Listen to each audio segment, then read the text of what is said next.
And this city is all your world? We are a young world, Your Eminence. You still have nuclear power? Spaceman, have you no respect for science? A great achievement, this encyclopedia of yours, Hardin.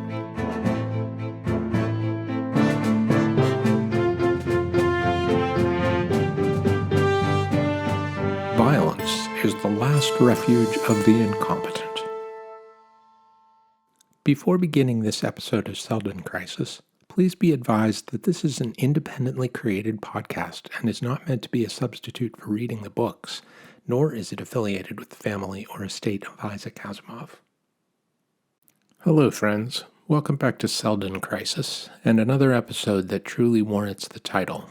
In our last episode, the great Hari Seldon had been brought forth by the high officers of the ruling Commission of Public Safety to defend his doleful prophecy of an imminent end to the great galactic empire that had stood for 12,000 years.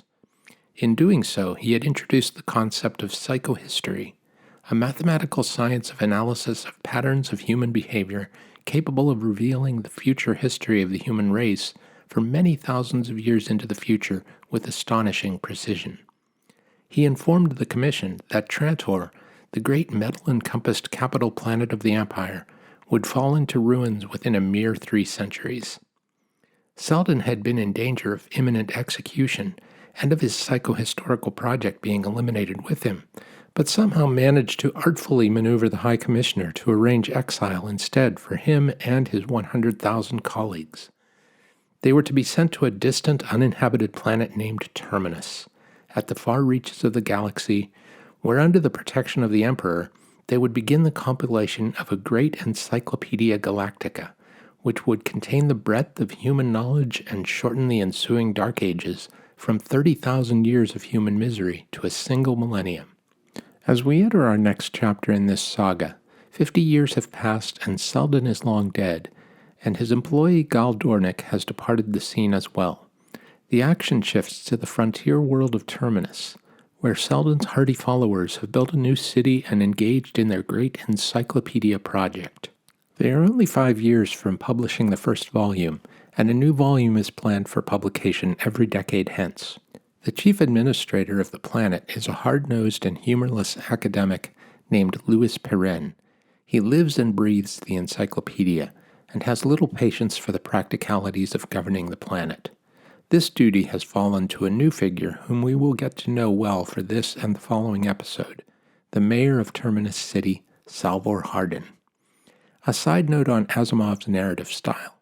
It is often criticized as being insufficiently descriptive, and to be sure, we get very little information about physical characteristics of the main players or the scenes they inhabit.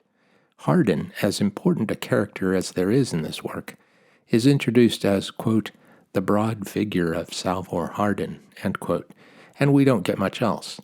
Asimov prefers to allow the reader to form their own picture of these characters, and much of it is dictated through their behavior and ideas. We will see that Hardin, like Seldon himself, has a personality and capabilities that allow him to stand out clearly against the backdrop of lesser characters. Back to our story. Louis Perrin is busily working in his office when Hardin enters, and we immediately see that they don't particularly like each other. Hardin has some very important news, but is obliged to wait several minutes for Perrin to pay him any attention, which he eventually achieves by tossing and catching a coin until the administrator can ignore it no longer.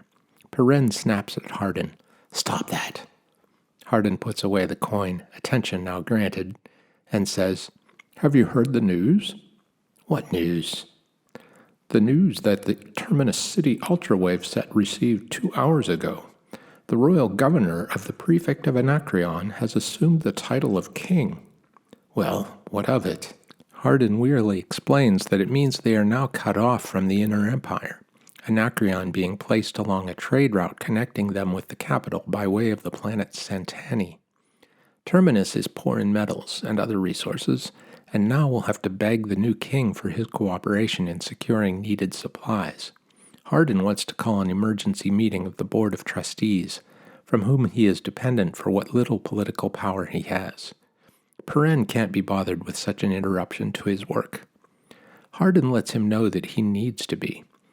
"By the Emperor's left toe, Perrin, this is a matter of life and death." Perrin dismisses Hardin's concerns, as the Emperor will protect them. He is bound to the terms of the contract to develop the encyclopedia. Hardin explains that Perrin puts too much faith in imperial power. The Emperor has failed to stop Anacreon and at least 20 other prefects from breaking free. Perrin is not impressed with this argument and changes the subject. He is annoyed that Hardin's newspaper is hyping the upcoming 50th anniversary of the establishment of the Foundation and suggesting it be made the occasion for public holidays and quite inappropriate celebrations. "And why not? The computer clock will open the vault in 3 months. I would call this first opening a big occasion, wouldn't you?" The vault to which he refers is a special chamber built to Hari Seldon's exact specifications, in which further instructions would be provided by the holographic projection of Seldon himself at selected intervals. This will be the first occasion of its kind, and it is highly anticipated. Finally, as Hardin is about to leave, he places another little news bomb with Perrin and says, "A special envoy will be sent to us from Anacreon in 2 weeks. What for?" "I give you one guess." Hardin departs without awaiting an answer, and so ends our first scene.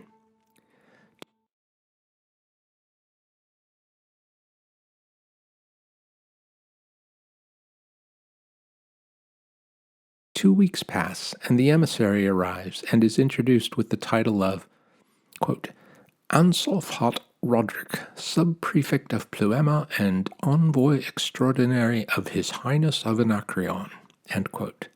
We'll just call him Roderick for short. They go through a suitable amount of pomp and circumstance, including flipping blasters and presenting them butt forward for each other, while Hardin notes the bulge beneath Roderick's dress uniform, indicating he remains armed, but calls no attention to the subterfuge. They parade to Encyclopedia Square in Terminus City with suitably adoring crowds clapping and cheering, set up by Hardin, no doubt. Roderick says to his host, "And this city is all your world?" Hardin responds, "We are a young world, Your Eminence. In our short history, we have had but few members of the higher nobility visiting our poor planet, hence our enthusiasm." Roderick comments upon the abundance of unoccupied land and wonders if they have considered dividing it into estates. It becomes clear that his home planet of Anacreon is highly stratified, with a feudal aristocracy and peasantry, while Terminus is a much more egalitarian society. Hardin explains that, on Terminus, everyone is a scholar under the direct control of the Emperor, which evokes a disconcerting glance from Roderick. The rest of the day is given to a tour of the encyclopedia, which Perrin joyously rhapsodizes over, while Roderick looks vaguely unimpressed. He skeptically asks, "This is all very interesting, but it seems a strange occupation for grown men. What good is it?" Perrin is too shocked to respond. A ceremonial dinner follows, during which Roderick bombastically recounts his military exploits in the recent victory over the neighboring kingdom of Smyrno. When the plates have been cleared, the cigars come out, high-grade vegan tobacco, now in short supply on Terminus. The time has come to discuss the serious matters at hand. Perrin makes it plain that nothing will change with respect to the encyclopedia, as it is overseen by His August Majesty the Emperor. A rather tense argument follows, in which Roderick claims the Emperor is now irrelevant. He feigns concern that Terminus could be overtaken by Smyrno, which apparently still has some autonomy. He also claims that a new treaty with the Empire allows them to maintain order over the periphery, as the sector they now dominate is designated. He suggests that it might be necessary to protect Terminus, and that they have no desire to interfere with internal administration. Roderick proposes that Anacreon should establish a military base, which would need to be supported by those it would be protecting. Hardin says, "Now we're getting to the nub. Let's put it into language. Terminus is to be a protectorate and to pay tribute." Perrin interjects, "I care nothing about Anacreon, Smyrno, or any other political matters. This is a state-supported, tax-free institution. To which Roderick replies with a sneer, State-supported, but we are the state, Dr. Pirenne, and we're not supporting. Hardin asks, And how would you like these so-called taxes, Your Eminence? Would you take them in kind? Wheat, potatoes, vegetables, cattle? Roderick shows only contempt. We've got hefty surpluses. Gold, of course. Chromium or vanadium would be even better, incidentally, if you have it in quantity. Hardin has to inform the envoy about how poor Terminus is in metals, that they even use steel for currency, showing him the coin he had been flipping as our story began. Pirenne returns to his only subject of concern. He considers the whole discussion pointless, as Terminus is preparing a great encyclopedia. Spaceman, have you no respect for science? Roderick is dryly amused. Encyclopedias don't win wars.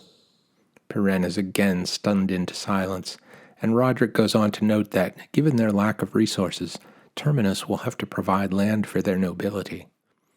Hardin adds an apparently innocuous question. Could Anacreon supply us with adequate quantities of plutonium for our nuclear power plant? We've only a few years' supply left. Roderick is caught off guard. You still have nuclear power? Certainly. What's unusual in that? I imagine nuclear power is 50,000 years old now. Why shouldn't we have it? Except that it's a little difficult to get plutonium. After Roderick departs, Pirenne whirls on Hardin. May I ask what you meant by blowing off your mouth about our nuclear power plant? Why, it's just the thing that would make us a military target. Yes, some military target to stay away from. Isn't it obvious why I brought the subject up? It happened to confirm a very strong suspicion I had had. And what was that? That Anacreon no longer has a nuclear-powered economy. If they had, our friend would undoubtedly have realized that plutonium, except in ancient tradition, is not used in power plants. And therefore it follows that the rest of the periphery no longer has nuclear power either. Certainly Smyrno hasn't, or Anacreon wouldn't have won most of the battles in their recent war. Interesting, wouldn't you say? Pirenne leaves the scene fuming, while Hardin muses. Back to oil and coal, are they? Sometime later, days perhaps, the Board of Trustees is meeting, and Hardin has been granted an unprecedented invitation. He has used the newspaper he controls to mount a campaign for his inclusion, to which Pirenne has reluctantly agreed. The 4 other members of the board are introduced, but we only need mention the rather silent member, Jord Farah. Asimov likes to use this device of a quiet but significant voice when it does speak. Recall the High Commissioner in our previous episode.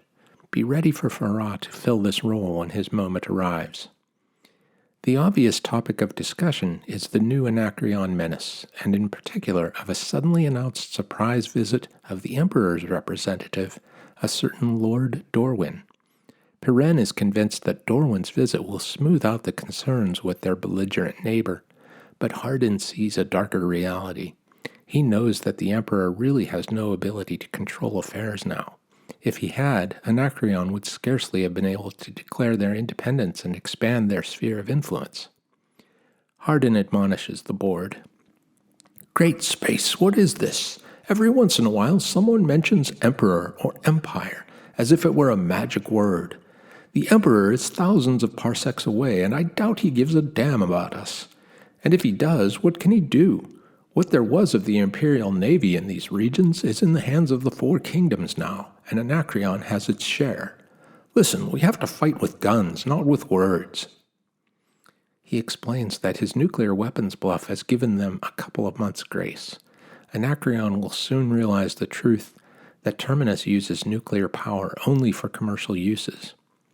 Pirenne still holds sway over the board, and he reminds them that the only concern they can and should have is for the encyclopedia. This is what Seldon had presented to them as their only concern. He reminds Hardin that they are scientists foremost. Hardin scoffs. That's a nice hallucination, isn't it?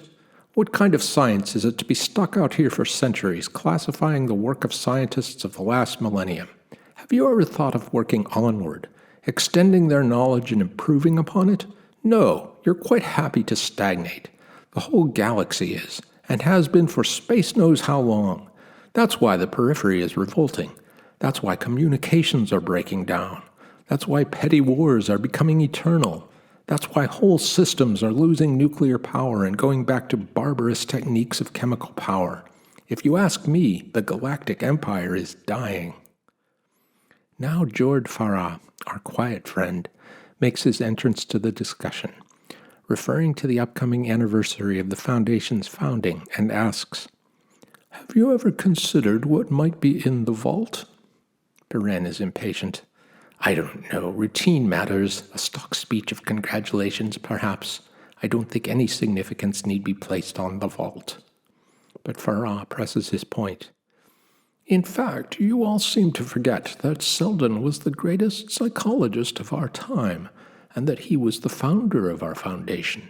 It seems reasonable to assume that he used his science to determine the probable course of the history of the immediate future. If he did, as seems likely, I repeat, he would certainly have managed to find a way to warn us of the danger and perhaps to point out a solution. The encyclopedia was very dear to his heart, you know." Hardin is silent, but intrigued by Farah's comments. He had once studied psychology, but had given it up for politics, a way he saw of applying it in practice. He thought about Seldon's use of psychohistory to predict the far-off future, and realized he must have understood the situation they would be in after a mere 50 years fairly accurately. What could that mean? The day arrives shortly for the arrival of Lord Durwan, the Emperor's representative, and he is quite a character. He actually gets a fair amount of physical description from Asimov. Quote, "Long hair, curled intricately, and quite obviously artificially, to which were added a pair of fluffy blonde sideburns, which he fondled affectionately." End quote. Besides the picture we get, Durwan has a nearly constant habit of taking snuff, which he constantly offers without any real desire to share, and pinches it from his elaborately carved snuff box at frequent intervals. He also has a speech impediment, which results in the inability to say his R's. I think this is all to portray him as a decadent dandy, probably inbred and not particularly intelligent. Hardin takes an immediate dislike to him. He finds Durwan with Perrin, reviewing the work completed thus far by the Foundation and fawning over it. "A great achievement, this encyclopedia of yours, Hardin. A feat, indeed, to rank with the most majestic accomplishments of all time." Perrin preens while Hardin moves to discuss the threat from Anacreon. Durwan is uninterested and thinks they are not a concern, as they are thoroughly powerless, to which Hardin replies that they have all the elementary requirements for warfare and all the fundamental necessities for destruction. Then an interesting digression. Durwan has a pet interest in archaeology and the origin question. This is in reference to an odd fact regarding the historical knowledge of the galaxy in regard to the spread of humanity. There is general consensus that the human species originated on a single planet, but none on exactly where this planet was, other than that it was likely in the Sirius sector. Among the candidates, though apparently not a leading one, is the Sol system. Durwan is himself intrigued at the possibility that the actual origin was in the Arcturine system. He's a big fan of one archaeologist with that view, and has read his works extensively, written some 800 years previously. Hardin asks why Durwan doesn't go there himself to investigate. Durwan is surprised. How insufferably crude it would be to go to Arcturus, or to Sol, for instance, and blunder about when the old masters have covered the ground so much more effectively than we could possibly hope to do. "I see," responds Hardin. One can almost imagine his eyes rolling. There's a bit more conversation on matters at hand. Hardin is interested in rumors of a power plant disaster on Planet 5 of Gamma Andromeda.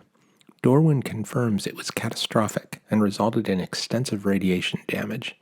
He implies the imperial government will begin restricting the use of such technologies.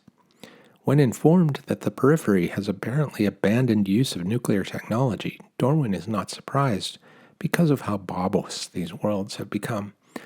Hardin points out how these worlds were comparatively recently quite highly civilized, but Durwan waves him off and changes the subject. A few days later, Durwan has returned to Trantor, and the Board of Trustees is convening with Hardin in attendance, though he suspects they've been meeting secretly without him one or more times. The occasion of this meeting is a new message from Anacreon, which clearly amounts to an ultimatum. They have been given only 1 week to agree to the harsh terms proposed by Roderick. Perrin is shocked. Surely there must be a loophole. The Emperor will protect them. Hardin has a new angle on things, something he calls symbolic logic. He claims that it is a science that can prune away all sorts of clogging deadwood that clutters up human language. He has a friend who specializes in this science and has asked him to analyze the new message from Anacreon, and the net result is what they had all expected, boiling down to, you give us what we want in a week or we take it by force. He has also taken the time to have his friend analyze the treaty that lays out the terms of the new legal arrangement between the Empire and Anacreon. Here the result is not only surprising but alarming. Obligations of Anacreon to the Empire? None. Powers of the Empire over Anacreon? None. But what of the assurances of the Honorable Lord Durwan in his recent visit, asks one of the trustees. Hardin had been anticipating this question. During the entire visit, he had surreptitiously recorded every utterance Lord Durwan had made, and then had this analyzed as well. Gasps of horror from the board erupt. But that's illegal. The impropriety. Hardin shrugs. After eliminating meaningless statements, vague gibberish, useless qualification, in short, all the goo and dribble, he found there was nothing left. Everything canceled out. Lord Durwan, gentlemen, in 5 days of discussion, didn't say one damn thing, and said it so you never noticed. There are the assurances you had from your precious empire. The trustees are shaken and reluctantly agree that Anacreon must be given permission to establish their military bases. Hardin wants to know how they will kick them out at the first opportunity. He is accused by the board of having made up his mind that violence cannot be avoided, to which he responds with what will become one of his most famous statements, and one we will hear more than once in future episodes. Violence is the last refuge of the incompetent. George Farah, our taciturn friend, stands to speak. He makes the point that they are forgetting the opening of the vault in 6 days. He insists that upon this occasion Hari Seldon will provide instructions for how they might escape their present predicament. This pushes Hardin over the edge, and he goes ballistic. First, you refused to admit that there was a menace at all. Then you reposed an absolutely blind faith in the Emperor. Now you've shifted it to Hari Seldon. Throughout, you have invariably relied on authority or on the past, never on yourselves. He continues to attribute this attitude to responsibility for the fall of empire throughout the galaxy. He brings up Durwan's absurd notion of scientific research depending entirely on the work of the old masters. Don't you see? It's galaxy-wide. It's a worship of the past. It's a deterioration, a stagnation. The meeting wraps up, leaving Hardin pondering the mysterious reasons why Seldon would not have included any psychohistorians among the settlers of Terminus. He wonders if perhaps a psychohistorian would have caught on too soon to what was happening. Being so blind in this way, they've only caught glimpses of where they were heading, which was apparently what Seldon had wanted. A very short scene follows in which Hardin discusses his plans with his most trusted subordinate, Johann Lee, whom we will meet again in our next episode. They will have to seize control of the authority to manage matters going forward. He is troubled at taking this step, beyond the obvious political risk. What if he is wrong, and Seldon only cared about the Encyclopedia, as Perrin and the board are so convinced? Perhaps it would be better to yield to Anacreon, and hope to persuade them of the value of continuing their work. Who was he to try to outguess the greatest thinker of the age? What would be revealed in the vault after all? He hadn't slept much lately. If only he was truly confident he was making the right move.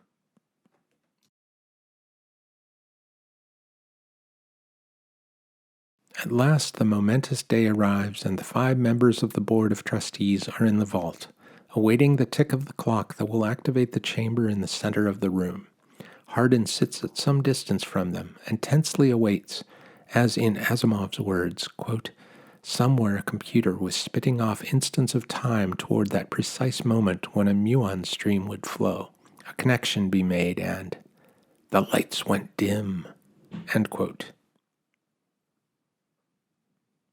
A figure now occupies the center of the chamber, an old man in a wheelchair, closing a book and placing it upon his lap. "I am Hari Seldon." He apologizes for his condition. In the time since their grandparents left for Terminus, he has suffered an inconvenient paralysis. He tells whoever may be present that they may sit down, and with a gentle smile says, "If you care to smoke, I wouldn't mind. Why should I? I'm not really here." His tone becomes more serious. "It is 50 years now since this foundation was established. 50 years in which the members of the foundation have been ignorant of what it was they were working toward. It was necessary that they be ignorant, but now the necessity is gone. The Encyclopedia Foundation, to begin with, is a fraud, and always has been." In the vault, Hardin hears sounds of confusion, scrambling, muffled exclamations. Seldon goes on to say that he never cared if a single volume of the encyclopedia would ever be published. It had served its purpose of extracting an imperial charter from the emperor and attracting the 100,000 humans necessary for the scheme, and by it managed to keep them preoccupied while events shaped themselves, until it was too late for any of them to draw back. "In the 50 years that you have worked on this fraudulent project, there is no use in softening phrases. Your retreat has been cut off, and you have now no choice but to proceed on the infinitely more important project that was and is our real plan." He informs his hidden audience that they have been maneuvered to a point where they lack freedom of action. Now the path they must take is inevitable. "You will be faced with a series of crises, as you are now faced with the first, and in each case your freedom of action will become similarly circumscribed, so that you will be forced along one and only one path." He confirms Hardin's view that galactic civilization has stagnated and declined without most noticing. Now the periphery is breaking away. "Somewhere in the 50 years just past is where the historians of the future will place an arbitrary line and say, 'This marks the fall of the galactic empire.'" He describes what we learned in the first episode, that psychohistory reveals that the galaxy will fall into ruin and a dark age of 30,000 years will begin, but that it can be shortened to only 1,000 years through the work of the Foundation. It was essential that none of the humans on Terminus were aware of these details, for that would open up too many additional variables and become greater than psychology could handle. "But this I can tell you. Terminus and its companion foundation at the other end of the galaxy are seeds of the Renaissance and the future founders of the Second Galactic Empire, and it is the present crisis that is starting Terminus off to that climax." Seldon summarizes the situation of which they are already so aware. They are cut off from the galactic center, surrounded by stronger neighbors, an island of nuclear power in a growing ocean of more primitive energy, but helpless because of the lack of metals. "You see, then, that you are faced by hard necessity, and that action is forced on you. The nature of that action, that is, the solution to your dilemma, is obvious." And then, with a few rousing words about an eventual new and greater empire, Seldon's image vanishes. Perrin looks at Hardin, utterly defeated, and informs him that the board will be consulting with him as to the next move. Hardin realizes that by now his coup has been completed, and he will now be in charge. Though Anacreon will be landing their spaceships tomorrow, he is sure that they will be defeated within 6 months. The solution to this first crisis, as Seldon had said, was obvious.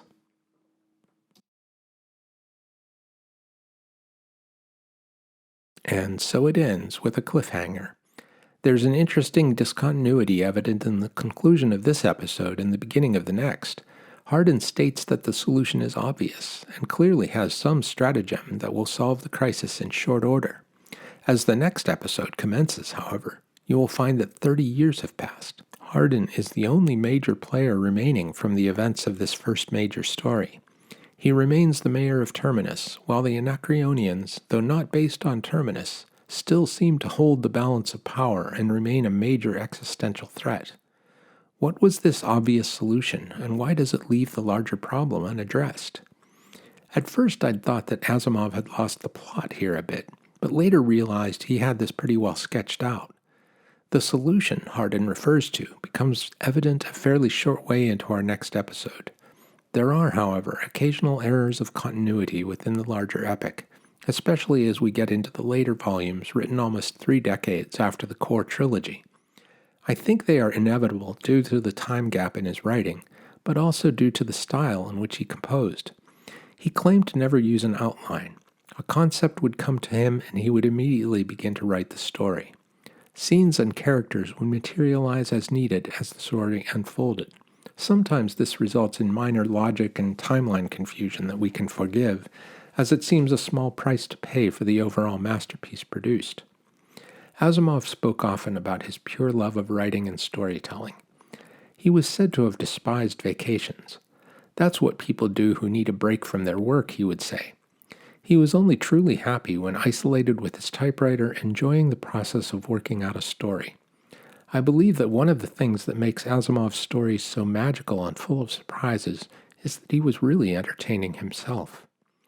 An astute reader or listener may recall a contradiction within our first 2 episodes, this one coming from the great master Hari Seldon himself. Recall that he had said about his apparent bluff that Ling Chen would die within a year if he were to order his execution. I never lie about the findings of psychohistory.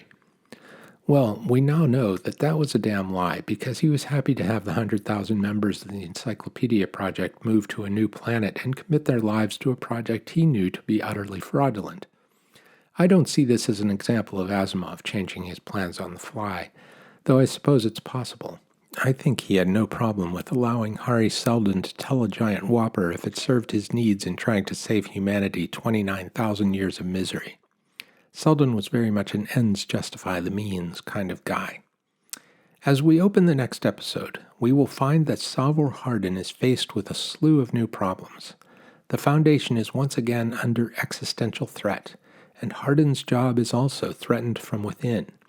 A new faction, the Actionist Party, is gaining traction under a firebrand political opponent determined to unseat him. Hardin and the Foundation have found a unique solution to maintaining the balance of power within the periphery, but it appears extremely precarious.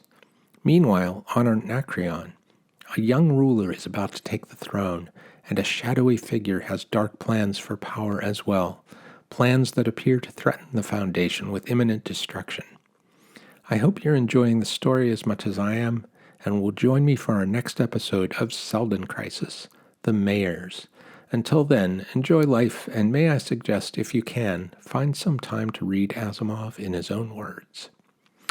By now you're used to podcast hosts asking their listeners to complete a series of actions for the benefit of increasing the listener base, such as subscribing, reviewing, rating the show, all that jazz.